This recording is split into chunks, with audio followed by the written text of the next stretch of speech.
Jai Sadgurudev, everyone. A very good morning, good afternoon, and good evening to all the listeners. Welcome to our regular VYGOS forum. This is Subhash Chandra from Singapore. I am the host today for this session. We have diversified panels of the people as well from different countries. We have Shekhar Kishorji and Abhinavji from Australia, Raghavendraji and Sankalpji from India to conduct this session along with me. Our today's topic is very interesting. As you can see on the slide, it is related with the karma, the karmic cycle. In our day-to-day life, every day we do something, we do some action, we do some deeds, we do some karma. But have you ever tried to understand how does actually it function? We get some fruits out of those karmas, good and bad, because of which we become happy and sad as well. Have you tried to understand the mechanism behind it? Can we control it? Can we go more deep into it to understand what exactly it is and how it functions? We'll talk about all these things today in our topic, Karmic Cycle. And now we would move towards Swarved. But before that, I would like to request to each and every listener, if you have any question related with karma, karmic cycle, please feel free to put your question on slido.com or on the WhatsApp number which is being reflected here, so that we can take those questions live to talk on that, and we can clarify some of the points which you have already. And now we'll move towards the Swarved couplets recitation and the meaning. Today we have Shekhar Kishorji from Australia who would take care of Swarved. But before that, I would just like to mention again here about Swarved.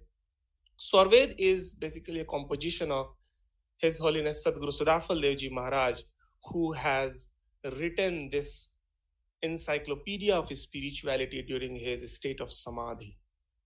He has written in Swarved itself, Nij Anubhav Varnan Karu Diya Gyan Prabhu Soy, Tera hai tuj mein rahe karat samarpan soy. Whatever he has experienced during his meditative state, during his Samadhi state, he has composed each and everything in this Swarved in the form of couplets. The importance of Swarved is prime, and if we adopt the Swarved couplets in our day-to-day life, I am sure there is nothing better than that.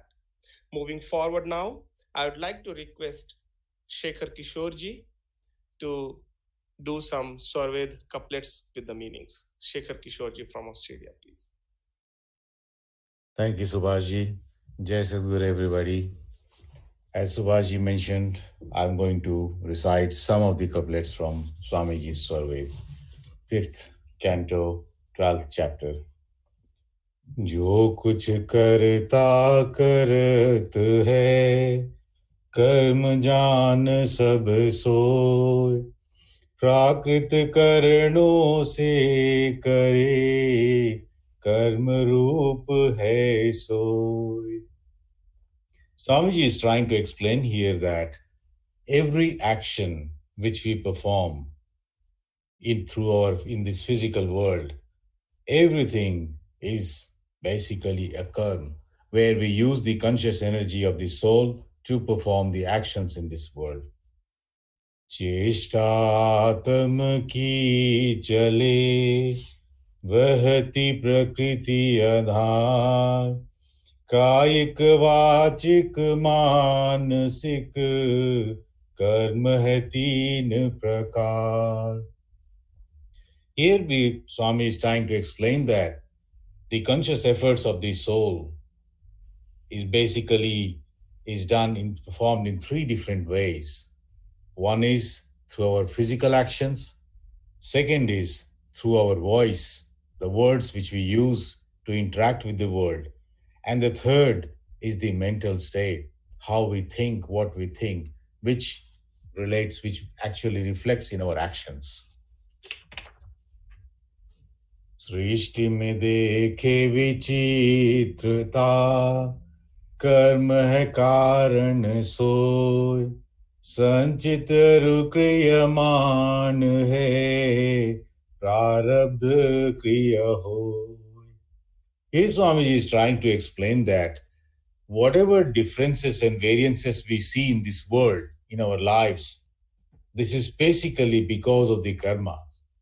And in the speech today, you will hear more about the three karmas Swamiji has explained about: the sanchit karma, the prarabdha, and the kriyavan karma.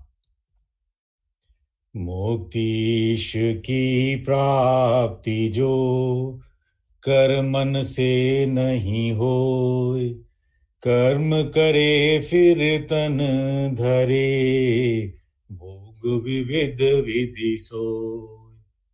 Here Swamiji is giving a very important message to all of us. We cannot find God.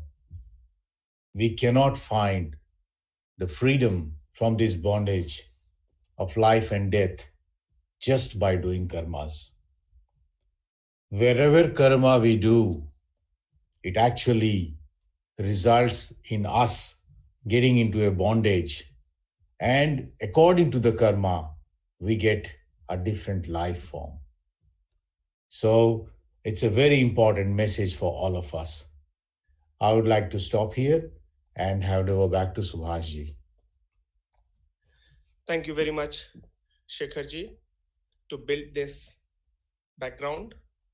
As we just heard, and we will be hearing more about the law of karma and how we can have more information and understanding about the karma itself. We all have heard at different time points the law of karma, and usually people think that, okay, when we do good, we would receive a good result. When we do bad, we receive a bad result. But there is a fine catch here. What is good and what is bad? For one person, something which is good probably can be bad for someone else. And similarly, in a reverse form, something bad for someone can be good for someone else. How we find which is good and which is bad, all these things are not just subjective. There are many things which we need to know and understand behind the mechanism of all these. As Sekhaji mentioned here today from Swarved, that we perform our action not just by our physique, not just by body, we do it through our voice, the speech, and through mental activities as well. We would hear more about this, but again, before starting, I would like to request all the listeners, if you have any question, you can please go on slido.com with the code BYGOS, and a WhatsApp number is also being given, which is +1 646 6534 926. You can put your questions on these two systems which we have provided here, and then we will take all those questions from there. And now let us move towards our main session, which is the talk on karmic cycle. And we have today Abhinav from Australia, who is a software engineer based in Australia itself. Welcome, Abhinav, on this forum today. And let us have some more interesting hearing from you about the karmic cycle and the law of karma from you. And then we would talk more on the question and answer form on this particular topic. Abhinav. Thank you, Subhashji. Jai everyone, and welcome to another week of VIGOS. I myself, as mentioned, am Abhinav, and I'm joining from Sydney, Australia. I've been given the great privilege and pleasure to share my thoughts today on the inevitable cycle, karma. No matter where you're from, whether you're from the countryside, where the chirping of birds is so palpable that it seems like you're just a part of nature. Whether you're from the city, where when you go outside, you see a forest of iron and tin, or whether you're at home, where you are surrounded by loved ones, we all share in one path. That is the path of existence. Existence is the line drawn between life and death. From the first cry, which we evoke in the hands of our mothers, to the harshness of leaving this world, and all success and failure in between, existence captures the beginning and end of human experience. But at some point in our lives, inevitably we ask ourselves one question: why do certain things happen, and why do certain things not happen? I know for myself, I used to be a student a couple of years ago, and I'd quiz myself on this. Why is it that even though I'm applying the same efforts towards the same ultimate goals, why am I sometimes successful and why am I sometimes not? Is there a way in which I can objectively understand the rules governing what I'm seeking to achieve and what results I'm receiving in my life? Indeed, for many of us, this is the beginning of a journey into the realms of deeper spirituality and philosophy at large. That was the case for me as well 10 years ago. Though we may not share a common linguistic basis, we may not all speak the language of English, we may not all be well versed in Sanskrit, there is one language we all understand, and that is the language of experience. And we've all felt this way at some point. Why do certain things happen? Why do certain things not? Let's first derive what the concept of karma is needed for. Why is it there? How does it help us understand reality better? If we look at anything that happens in our lives, for example, me speaking today, or let's say me awakening at a certain time of day today, the probability of that happening is very closely related to the probability of me going to sleep at the right time the day before. The probability of me going to sleep the day before is closely related to the many things that I did the day before. Maybe I was at work. Depending on how busy work was, maybe I would have come home later. Maybe I would have slept later. Perhaps I got sick, got a headache, wasn't able to sleep well. So I woke up later today. So there's all these probabilities. If we look at it mathematically, there are all these probabilities chained together, which inevitably bring me to the present moment. And if we look at these probabilities, they extend to the very beginning of our lives, to the present moment. And if we multiply all of these probabilities together, we start to realize that the possibility and the probability of anything at all happening in our lives is so close to zero that it's confusing to understand how anything even happens in our lives. Is it all a matter of chance? Or is there a system? Is there a way in which we can unravel all of this? Indeed, there's many great thinkers around the world who've arrived at this very juncture and thought to themselves, how does it all work? Many of us have studied mathematics, and in mathematics, we come across the Cartesian plane, the XY plane. Famous mathematician René Descartes, as you can see his last name, Descartes, He is the man who brought the concept of Cartesian planes into existence, but he's even more respected for his contribution to the foundations of Western philosophy. When he arrived at this juncture, he thought to himself that the physical world was a predetermined machine, but our ideas and thoughts could be free and could change things in the material world based on how we act. If we now move towards the East, towards Confucius, the father of Chinese philosophy, and one of the most morally profound figures from the East, the philosophy which he spoke of was the philosophy of Tian, a naturally operating cosmic force, which is present in all human beings. And at large, it gives us a good segue into two ways of reasoning about the world: determinism and indeterminism. And if you're a student of philosophy, I'm sure you've written quite riveting essays on these two concepts. Determinism tells us that if we go to the start of the universe, there is only one way to arrive to the present. There are no forks in the road. There's only one way. Indeterminism tells us that there are forks at every road. And there are certain reasons why we pick one of these forks in the road.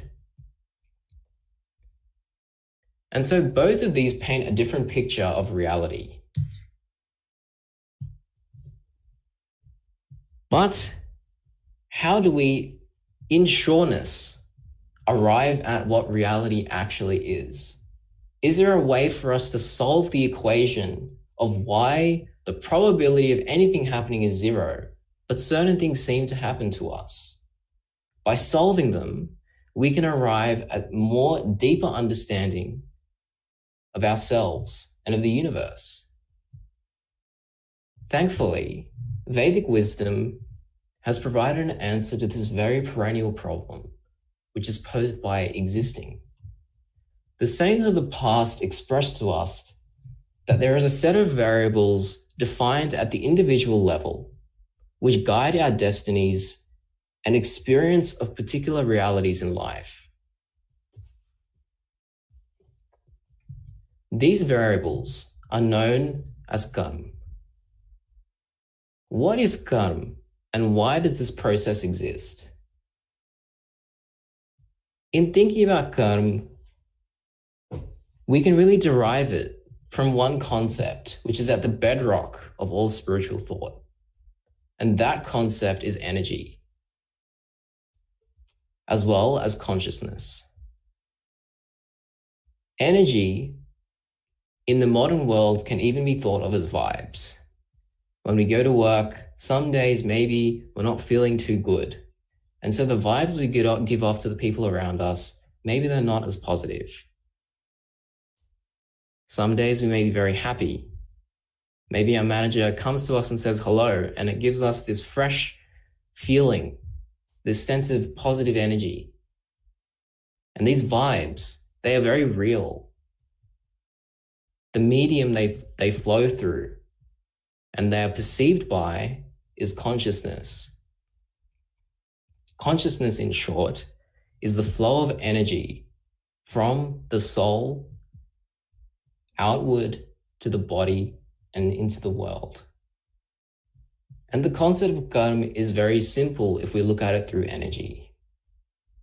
The energy which we release into the universe, whether it be positive or negative, must be returned back to us in its equivalent form. This is the law of karma. And why does this exist? The universe is unbiased. The universe is untouched. It is us who come to the universe and etch it, disturb it, shake it up with our vibes, with the release of energy from our consciousness and our bodies and minds. So the law of karma is instituted to return all this energy back to zero. In this process, the positive energy we release into our surroundings is returned back to us in the form of fruits of success. The negative energy release is returned back to us in the form of harsh lessons, which inevitably allow us to move towards a deeper understanding of life. And karma facilitates this process. And the Vedic rishis and the knowledge of Brahma Vidya of Vihangam Yoga tells us that your karma and your energy, the baggage which you carry of the energy which you have released into the universe, it never goes away. Indeed, maybe if you did an experiment where you looked at everything which a person has done over their lifetime, you may still not be able to make sense of why they get certain results, even given this framework of thinking. And the reason for that is existence in spirituality does not stop in one lifetime. Existence is related to the process of soul. And while we may believe life and death is determined by how long we are on earth, in spiritual thought, life and death are simply states of existence in which the soul is either within the body or outside the body. And this is where the concepts of reincarnation, of the cycle of life and death start to come about. And so you can start to understand where some of these other variables come from in the set of equations we're trying to solve. There are three types of karma, which the master speaks of. Sanchit karma, which are actions performed in previous lives unknown to us at this present moment, which have accumulated and produced results in future lives, such as our current life. There's also prarabdha karma. These are actions destined to bear fruits in this life. And then the last is kriyaman karma, which will produce their effects in the due course of time. So we can start to see that no matter where, in which point of time, in which point of space and time, our actions have been performed, the energy which they release must be returned back to us in an equivalent form. This is the law of the universe. So what does Vedic wisdom suggest to us? It suggests to us that our actions are indeed indeterministic. They are determined by our state of mind. And this is in our control. But their results are deterministic. If you do something positive, you will get a positive result in an equivalent form. If you do something negative, you will receive a negative result in an equivalent form. This is the law of the universe.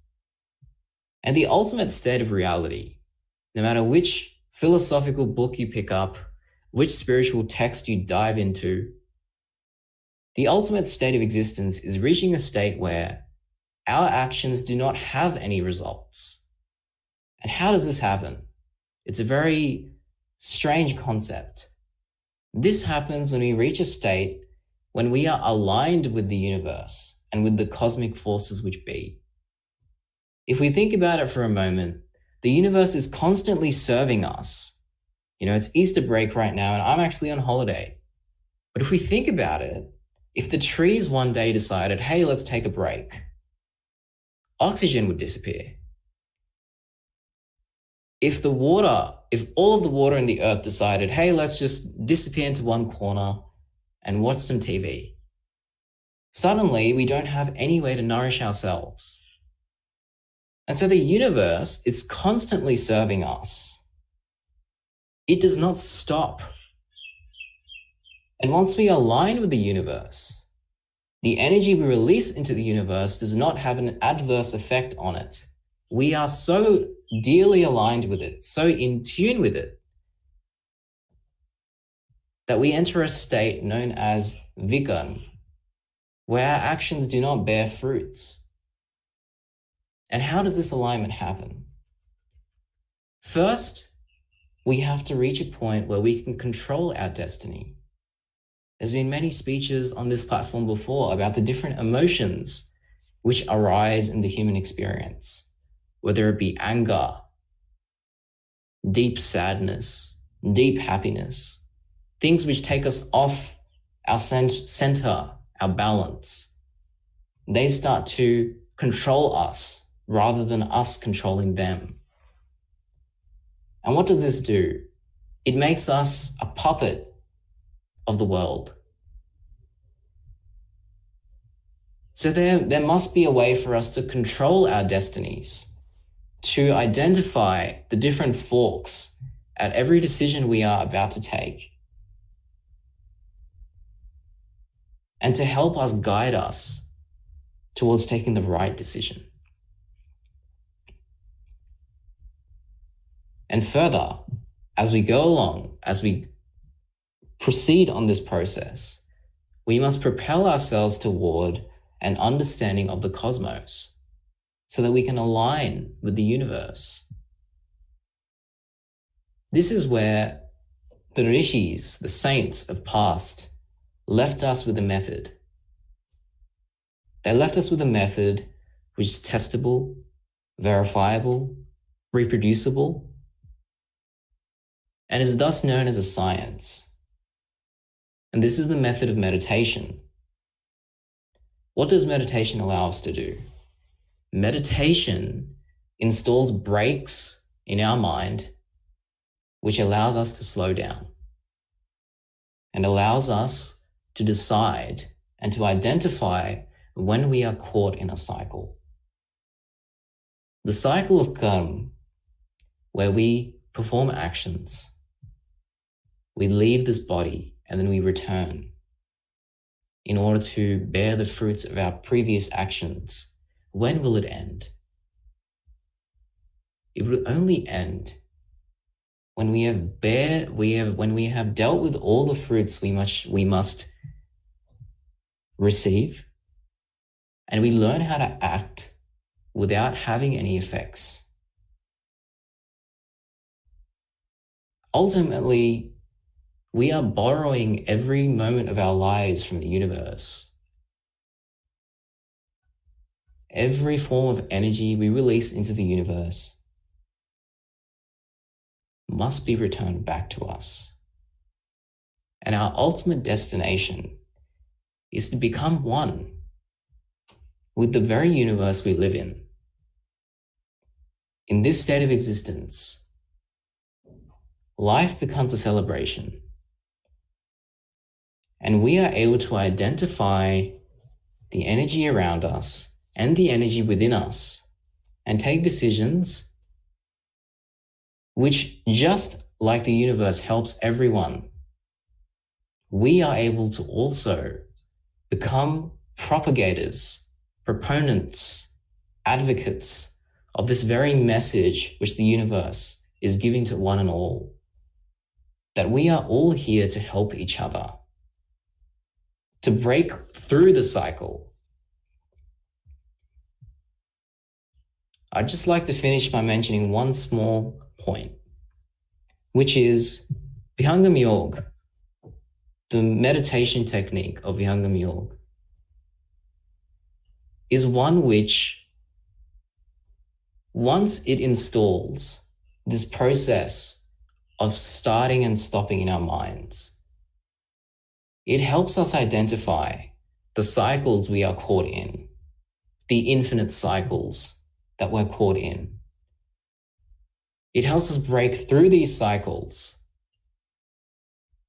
and it helps us understand, what kind of energy am I releasing into the world? Let's say someone is being negative towards you.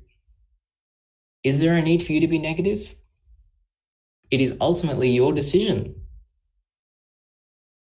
So the masters say to us, let's not waste time on getting caught into the cycles of social norm and behavior. Let's free ourselves of all these cycles, because only by freeing ourselves from these cycles can we escape the inevitable cycle of karma. With this short reflection on a very, very deep topic, I'd like to stop there. My final thought is, as the Master has said, there are 3 types of gun. We cannot escape the results of these, but we can decide how we want to face them. Do we want to develop more forms of gun, or do we want to free ourselves and make our lives a celebration? With that, I'll hand back to Subhashji. Yes, Abhinav. Thank you very much, Abhinavji, for giving a very interesting and innovative way on karmic cycle. We will discuss more with you on this during our question and answer session. Just to remind again to all of our listeners, please put your questions on slido.com with the code VYGOS, or if you want to put your question on WhatsApp, please use the number +1 646 6534 926. We will take care of those questions in our next session here today on the question and answer.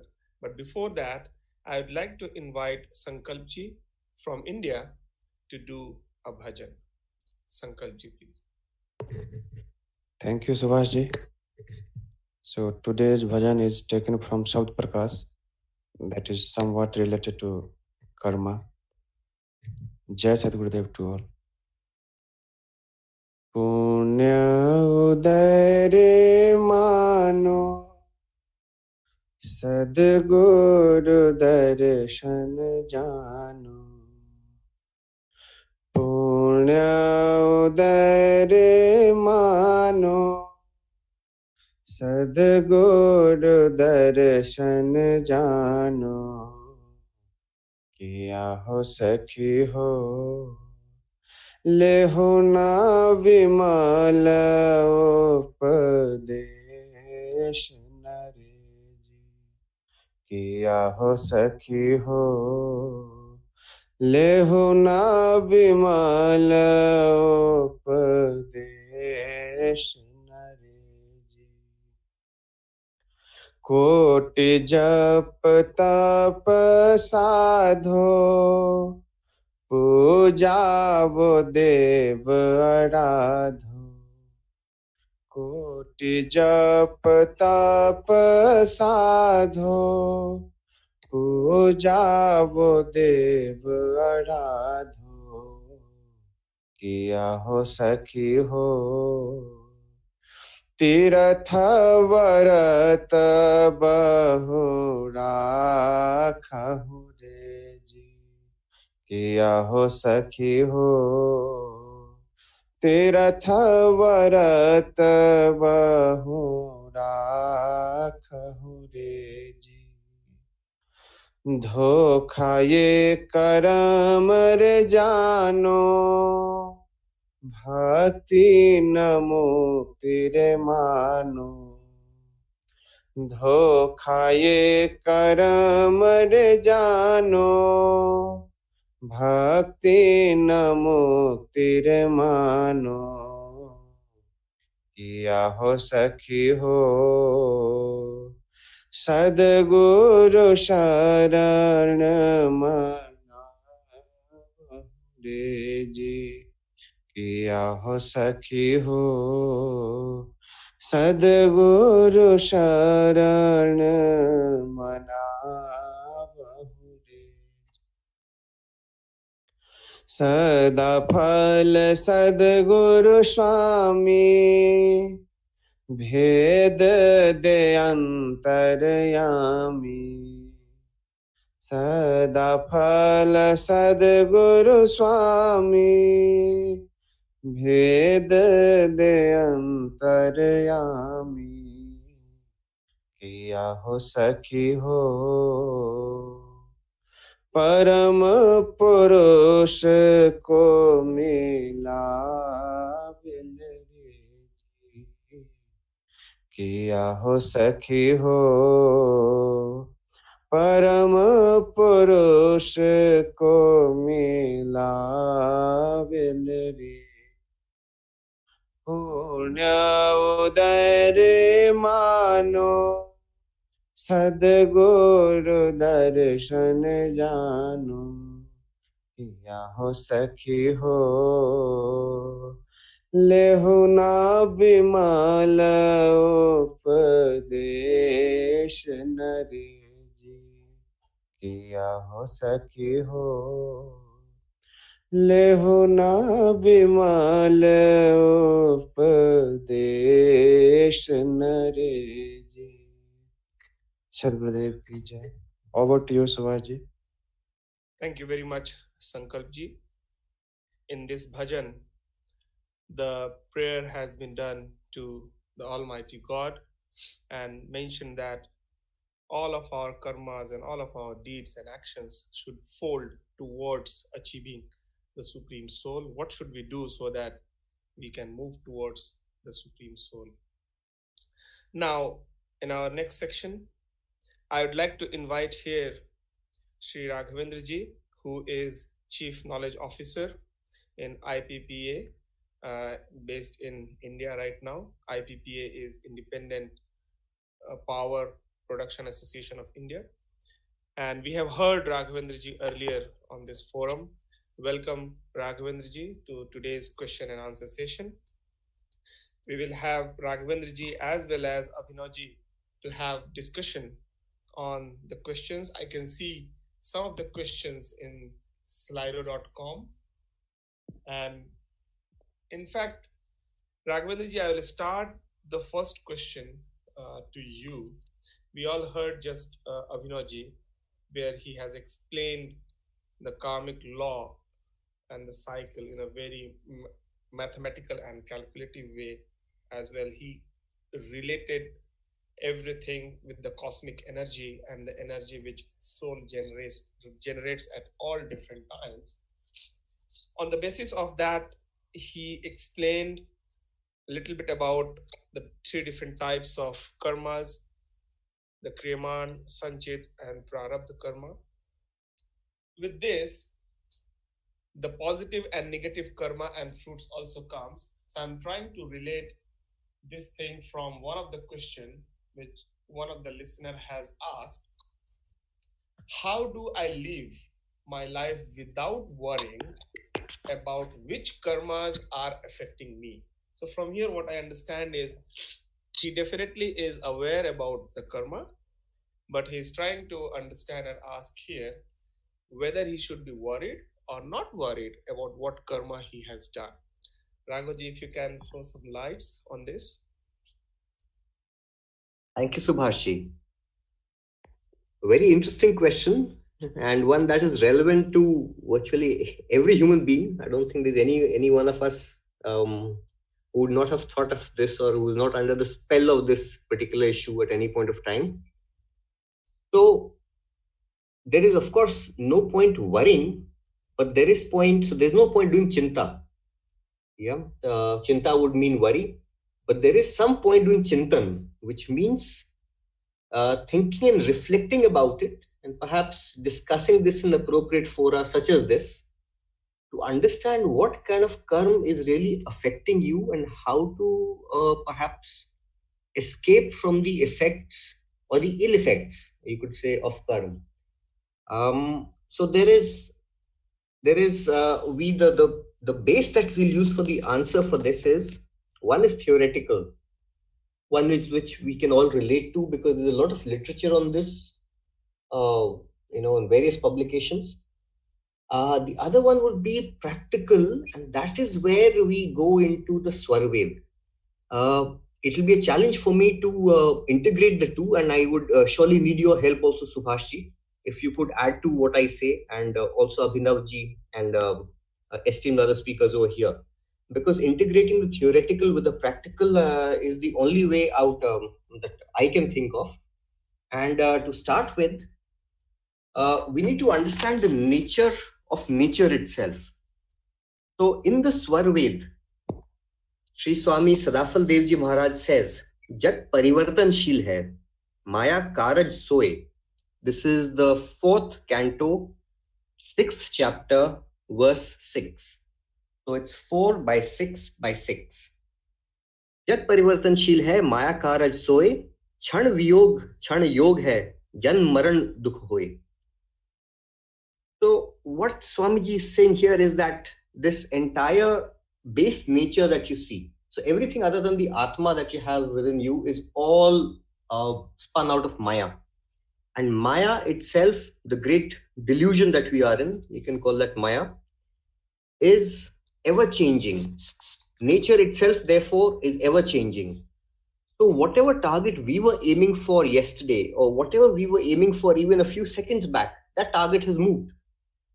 So our metrics for estimating how to achieve a goal would also have differed slightly. Whether we know of it or are conscious of it or not is a different thing. So whenever we are there to hit a moving target, which means even getting up in the morning every day is not a constant ritual if you actually look at it. Just as Abhinavji said, it depends, it's a function of what you did the day before, which itself is a function of what you did the day before that. So there's so many variables, and each of these variables keep changing. So each time that you want to get up at say 4 a.m. in the morning, you want to do meditation or you want to do exercise, whatever you want to do in the morning, each time you want to do that, there are a different set of variables affecting that. And you have to be mindful of that to make sure that you are able to achieve that goal. A, to achieve that goal, and B, you may achieve that goal. You may do sadhana. You may get up in the morning and feel very good that you've done your sadhana and everything. But even there, you are attached to the bondage that is produced by karma. Because as long as you're doing karma, there is bondage.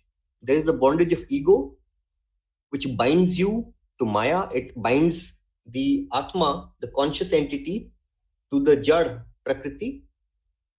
And to get out of this bondage, you need to do a karma that is not related to the three gunas that we talk about. Three gunas are the base natures of Prakriti, which are tamas, which means laziness or regression in some way. There is the rajasva gun, that is rajogun, which means things related to the normal aspects of nature. For example, enjoying comforts, not being lazy, not being egoistic apparently, but enjoying normal comforts of life, just the way like you and I do. And the sattvic gun, which means that you're doing something, you're going to the temple, you're going to the church, you're going to the mosque, you're praying, but your mind is just like nature, it is ever changing. So while you're doing this action, your mind is somewhere else. Then you bring it back under control, you read the scripture, again the mind goes somewhere else. So the output that you're actually getting is actually also in a state of flux. And it is not allowing you to reach your goal of maybe mental peace or escaping from the bondage of karma. Because your mind itself was not stable at any point of time. Like nature itself, it was constantly moving. The only way to do that, Swamiji says in the Swarved, he distinguishes between two kinds of vairagyas. Vairagya means detachment. So you have to grow detached from this entire material world. But there are two kinds of detachment. The kind of detachment that we discuss normally in various religious discourses, spiritual discourses, is external vairagya. And Swamiji clearly mentions that in verse 32 of 4/6 in the Swarved. So if we want to move from external vairagya, where we feel that we are detached, we can go to the Himalayas, we can go to the jungles, we can close ourselves in a room for hours at a stretch, but the mind is still with us. It is keeping us linked, and it is also keeping us in a state of flux. Therefore, from external vairagya, we need to move to internal vairagya, which is called parvairagya, wherein the soul is detached from the trigunas of Sat, Rajas, and Tamas, all three of them. And that is actually a practical journey. To do that, you need to start off with the first stage of Brahm Vidya Vihangam Yoga, where you control the mind and ensure its flux reduces first. So this is something that a lot of listeners would be familiar with. Anyone who's done this for maybe even a year at a stretch, maybe even 6 months at a stretch, you would have made the difference. Going on how this journey plays out, where we are able to distinguish what kind of karma are affecting us, where we can see ourselves from a second party perspective. Yes, we can distinguish what is happening to us because we are able to detach ourselves internally. Then we will know what kind of karma is affecting us. We will also gain insight of what kind of prarabdha and what kind of sanchit karma zone we are operating from. Prarabdha is a difficult concept, but as we gain consciousness, we can understand how it really affects us. Therefore, this journey needs to be undertaken, and it can be only undertaken under the guidance of the Sadguru. Over to you, Subhashji. Thank you very much, Raghavendraji. In Swarved, Swamiji has mentioned at one place, Brahma Vidya Chinagi Udi Lagi Karma Ghar Aag Karma Vasana Jari Gai Chetan Chetan Jag. So you very rightly mentioned that the practice of Brahma Vidya Vihangam Yoga helps us to uplift ourselves from the karmic cycle to above. Here, I would like to ask to Abhinavji with one very interesting question. Abhinavji, you mentioned about 3 different types of karmas, and here we have a question which I would like to link it to that. One of the question is in this form: I do all the right things in the life. I work hard. I love my family and friends. I do everything I believe to be good. But still, why is that I face suffering? So here, the question, if I have to summarize the question, it comes in this form, that someone is doing everything good according to his belief. This is very important. He or she is doing everything very good, but still the person is suffering. Abhinav, you mentioned that in the form of energy, whatever we give back, whatever we give to the nature in form of one energy, we would receive, we would get the return from the energy in the same form, in form of energy. Here, if somebody is saying that, okay, I'm giving back energy, something good, why it is giving me something bad? Is there somewhere a gap of time frame? Probably. That, okay, when we are doing good and when we are getting the result of it, is it somewhere linked here? I think here the exact definition of Kriyaman, Sanchit and Prarabdha Karma is very important to define probably. Kriyaman is the current one, the Sanchit is the accumulated one, and Prarabdha is the destiny and the next form. So Abhinavji, I would like to request you to put some more light on this particular concept, please. Yeah, thank you, Sebastian. Thank you to the seeker who asked this question. Very great question. So I suppose you could answer this question with a question, which is, what about the things you did in the past which weren't as good, right? For us, our current state of consciousness is restrained to our awakening in this life, which is the things we've done in this life and the things which we plan to do in this life. And our understanding of time and the actions we've performed in time is constrained to that.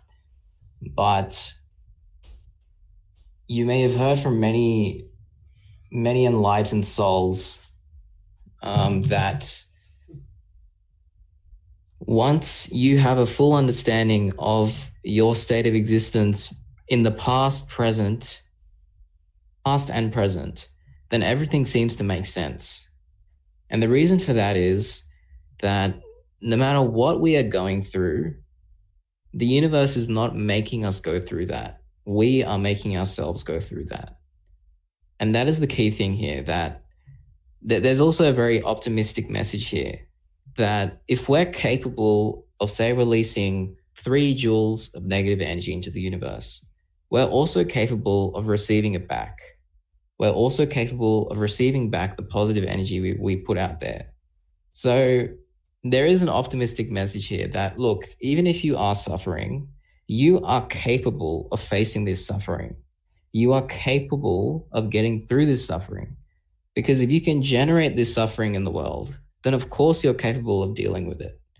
And Of course, it's hard to reason through these things because, if you're doing good things now, why should the past matter? The reason it matters is because although you're going through a state of change, you're still coming back to the same cosmic cycle, the same world. And the results you have, the energy you have left, the energy you have expressed into the world is still there. It has to come back to you. And so the best way to get through this, in my understanding, is to first of all align with the great explanation Raghavji gave about how to think through these things practically, but also to remember that the good things you do will not be forgotten, but also the bad things you do will not be forgotten. So you want to minimize the bad and maximize the good. You especially want to maximize the good in moments of bad, because in moments of bad, we're very receptible towards becoming negative in the way we think or act. So just to quickly wrap that answer up, I'd say the best way to think through that is there's 3 types of karma, yes, as Subhashji very, very well explained very well before this question. But we are capable of dealing with all this energy because we are producing it. So that's all I'd mention on that. Okay, thank you very much, Abhinavji. I think this topic itself is so vast that we probably need to have more and more session on this karma and law of karma, and I'm sure we would have more and more sessions in future on karma. Raghavji, I would ask you one more question quickly, probably in just 1 or 2 minutes you can answer that. A very simple question. In our day-to-day life, many times we realize that, okay, I did something, but it is not a positive karma or right karma. It's something wrong I did. In that situation, if somebody wants to be still confident enough, what should he do? Or I mean, whether he should keep on thinking, oh, I have done something bad, what should I do? What will I get out of this? And something like that. What should be his next course of action? If you can just 1 or 2 minutes, you can summarize this. Good question. So let us take an example. Let us say that we had for Sunday, we have planned a particular course of actions, for related to, say, household chores, and we realize that maybe half the day is over and we have not taken action on that. So the first thing would be to acknowledge that, okay, we have not kept our word. To acknowledge that, and to acknowledge that would mean that we realize that, okay, we are out of our word and we need to get back to it. So we then take action rather than keep worrying about it. So the idea is not to keep the thing in your head, but to reach out to people that you may need to have communicated to earlier. So for example, if you had to do something with some people and you've missed that deadline, you communicate with them, you make it up with them, give them a fresh deadline, give them a fresh commitment. Or if you had to, say, study, you're a student and you've not put in those 6 hours of study in the morning, from morning to afternoon, you acknowledge that you realize that you've been out of your word. So you say sorry to yourself within, and then you open up your book and you make out your plan for the next 6 hours, how to make this up, so that you get back into that course of action and you're able to get back to reaching that goal, rather than sitting and worrying about it, because in a state of worry, you will be having further inaction and you will not be able to progress towards your goal. That would be it, Subhash. Thank you very much, Raghavji, for your quick answer. And at this point, I'd like to thank you once again to Abhinavji and Raghavendraji for joining us in this particular interesting topic, karmic cycle. Now we are at an edge of closing this particular session. Just to remind everyone, today's session on karma and karmic cycle was to prepare the base to continue our further sessions on this particular topic. Stay tuned for our future topics to listen more on karma. Just to quickly summarize what we heard today, I have noted down a few of the things. One of the most interesting things which I remember from what Abhinavji mentioned, the energy which we release on our day-to-day basis to this universe, it returns to us in the same form. So ultimately, what I can see from here is whatever is happening with us, we ourselves are responsible for that. We cannot put the responsibility on someone else. It's us who is responsible to whatever is happening to us. Ultimately, there are different ways. In fact, there is only one way to come out from this karmic cycle, which Raghavendraji mentioned, and Abhinavji also mentioned that let us free ourselves from all the cycle, from all the bondage, and definitely Vihangam Yoga, Brahma Vidya Vihangam Yoga helps us. Sadhguru helps us.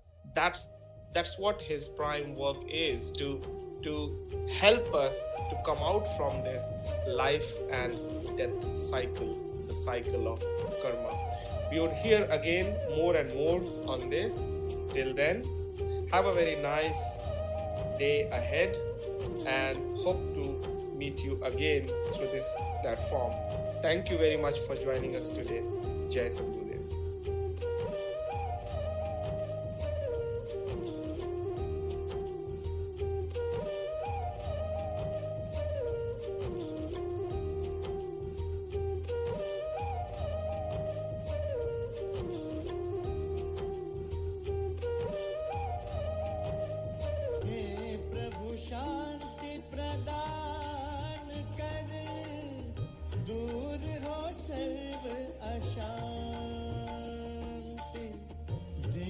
सदा फल शांतिमय, शांति शांति सुख